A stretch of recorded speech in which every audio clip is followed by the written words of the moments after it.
Health savings accounts are the most underrated account for investing.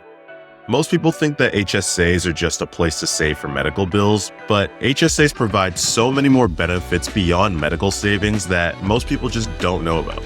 That's why in this video, we're going to go over how you can take advantage of the tax breaks, investment opportunities, and other perks HSAs have to offer. Now, let's start with the basics. What is a health savings account? You can think of it as a special type of savings account where you can put money aside for future medical expenses.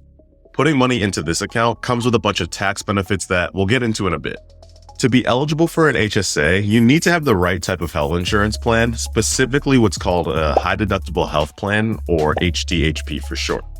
HDHPs are plans that have a higher deductible but typically cost less in premiums. If you're healthy and don't need much medical care outside of your yearly checkup and a few other expenses, then it's a good idea to consider switching to an HDHP.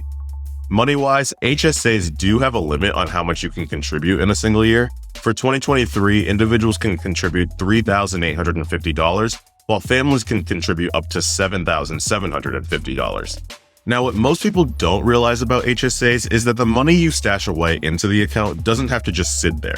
Most HSAs offer the ability to invest the money that you have saved in it, which not enough people take advantage of. Allocating some of the funds to diversified investments like an S&P 500 ETF is a wise move that can help your money work harder for you. And on top of that, after age 65, you can withdraw funds from your HSA for non-medical expenses without any penalty, although you'll still have to pay taxes if it's a non-medical expense. But that brings me to the tax benefits that I was alluding to earlier. The HSA is, in my opinion, the best account for investing because of all the tax benefits you get with it.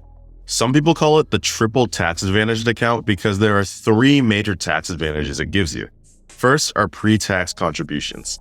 The contributions you make to your HSA are with pre-tax dollars, meaning that anything you contribute to an HSA won't count towards your taxable income come tax season. So let's say you made $50,000 in a year, but contributed $3,000 to your HSA.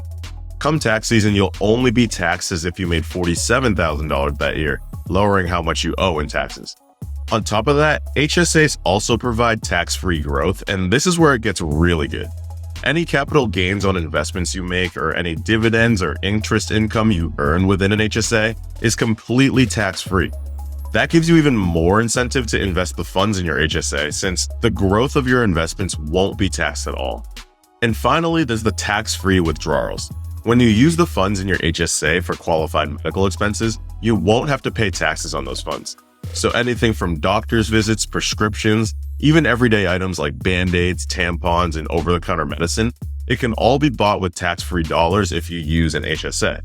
And then on top of all of that, unlike some other accounts you may have heard of, if you don't use all your funds in a given year, they'll just roll over to the next year. So there's no pressure to use the funds if you don't need to. You can use them whenever you want. Now that you hopefully see the benefits of HSAs, let's get into some other things you should know about them. First off, with qualified medical expenses, you'd be surprised as to the things that qualify here. I touched on some of them before, but I left a link in the description for a more comprehensive list of things you can use HSAs for, so definitely check that out. That being said, you definitely want to avoid using HSA funds for non-qualified medical expenses because if you're under the age of 65, then you'd have to pay a 20% penalty and you'd also be subject to taxes on those funds. The other thing you should know is that once you open and contribute to an HSA, that money is yours. And that goes if you lose your job or switch health insurance plans. Just because you're not eligible to contribute to an HSA doesn't mean you can't use what you've already saved.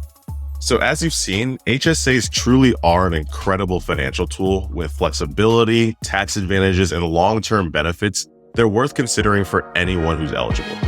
So with that, thanks so much for watching. If you enjoyed this video, don't forget to smash that like button and smash that subscribe button to see more videos like this one.